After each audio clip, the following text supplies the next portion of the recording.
আহ, কতদিন পর এমন কষা মাংস খাচ্ছি, আর সাথে এক হাঁড়ি ভাত। ও মা গো মা, কি খিদেই না পেয়েছে আমার। একটু যে শান্তিতে ঘরে বসে খাবো তার আর উপায় আছে আমার? যাকগে, আগে তো খাই। এই বলে বউ ভাত আর মাংসগুলো মনের শান্তিতে খেতে থাকে। বৌমা, বলি ও বৌমা, কোথায় গেলে এমন দরজা খুলে রেখে? ও বৌমা। এই রে, শাশুড়ি মা তো ডাকাডাকি শুরু করে দিয়েছে। কি হবে এবার? আমি বাবা তাড়াতাড়ি বাকি মাংসগুলো শেষ করে ফেলি।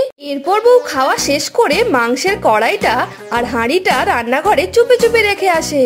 এ বাবা, সব মাংস তো শেষ করে ফেললাম আমি। এবার শাশুড়ি মা জিজ্ঞেস করলে কি বলবো?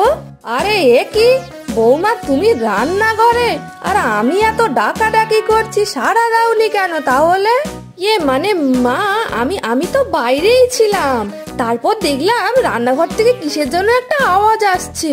তারপর আমি রান্নাঘরে ঢুকে দেখি এই এত বড় একটা কুকুর এক কড়াই মাংস খেয়ে সব শেষ করে ফেলেছে। দেখুন মা, দেখুন, আপনি নিজের চোখেই দেখুন কি বজ্জাত কুকুর, একবার ভাবুন। এ কি বলছো কি তুমি বৌমা? একটু বাড়ির দিকে নজর রাখবে তো নাকি? আচ্ছা থাক, বাদ দাও, কি আর করা যাবে। কিন্তু আমি একটা জিনিস কিছুতেই বুঝতে পারছি না।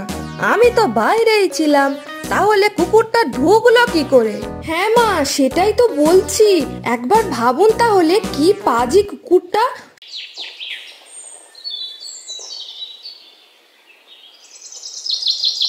আহ, কি সুন্দর পায়েসের গন্ধ বেরোচ্ছে। উফ, কতদিন খাই না। বাড়িতে বিয়ে হয়ে আসার পর থেকে তো কিছুই খেতে পারি না। দেখি তো বাইরে গিয়ে গন্ধটা কোথা থেকে আসছে। এরপর বউ ঘর থেকে বাইরে বেরিয়ে আসে। আরে আরে, আমার তো মনে হচ্ছে গন্ধটা শেফালি বৌদির বাড়ি থেকে আসছে। যাই তো একবার। আর তারপর তো বউ চুপি চুপি শেফালির বাড়িতেও ঢুকে পড়ে। আরে, এ তো দেখছি ঘন দুধ দিয়ে বানানো এক হাঁড়ি পায়েস। উফ, আমার পেটটা তো আবার চুই চুই শুরু করে দিয়েছে। আর দাঁড়িয়ে না থেকে তাড়াতাড়ি পায়েসটা শেষ করে ফেলি বরং। আশেপাশে তো কেউ নেই মনে হচ্ছে এখন। তারপর বউ পায়েসের হাঁড়িটা ধরেই খেতে শুরু করে দেয়। আর ঠিক এমন সময় শেফালি ঘরে চলে আসে। কে সুমিতা বৌদি, তোমাকে ভূতে পেয়েছে নাকি গো? এমন ভাবে খাচ্ছ যে আমার বাড়িতে ঢুকে। শেফালি তো তাকে ভূত মনে করে ভয় পেয়ে অজ্ঞান হয়ে পড়ে যায়। ভগবান, এবার কি হবে?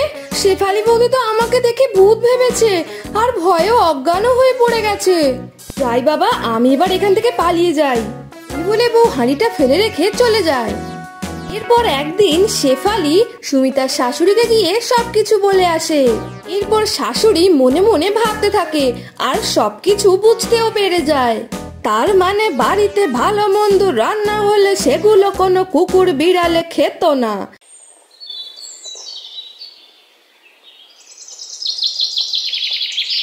বৌমা, আজকে খোকার পছন্দের চিংড়ির মালাইকারি করেছি, তুমি একটু দেখে রেখে তো, যেন কোনো কুকুর বিড়ালে মুখ না দেয়। আমি একটু যাই, জলটা নিয়ে আসি বরং। এই বলে শাশুড়ি কলসি নিয়ে জল আনতে যাওয়ার নাম করে বাইরে থেকে সব লুকিয়ে লুকিয়ে দেখতে থাকে। উফ, কতদিন পরে এরকম চিংড়ির মালাইকারি দেখলাম। এই বাড়িতে আসার পর থেকে তো আমার আর খাওয়াই উঠে গেছে। চিংড়ির মালাইকারিটা দেখে তো আমি আর নিজেকে আটকাতেই পারছি না। কি যে করি আমি। না না, আর দেরি করা ঠিক হবে না। শাশুড়ি মাও তো এখানে নেই, জল আনতে গেছে।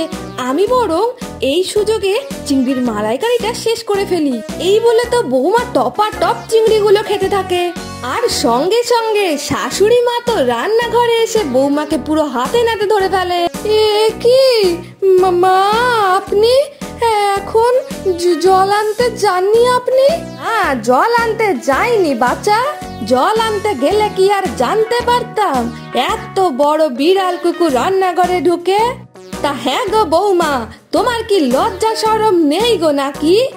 স্বামীর জন্য রাখা খাবারটাও খেয়ে ফেললে, এত নোলা তোমার। আর এতদিন ধরে আমাকে মিথ্যে কথা বলে গেলে বাড়ির সব ভালো মন্দ খাবার তুমি এতদিন চুরি করে করে খেয়ে এলে, আর বললে কি না কুকুর বিড়ালে খেয়েছে। আমার ভুল হয়ে গেছে মা। আসলে এত ভালো ভালো খাবার দেখে আমি লোভই সামলাতে পারতাম না। আর কখনো এমন হবে না মা।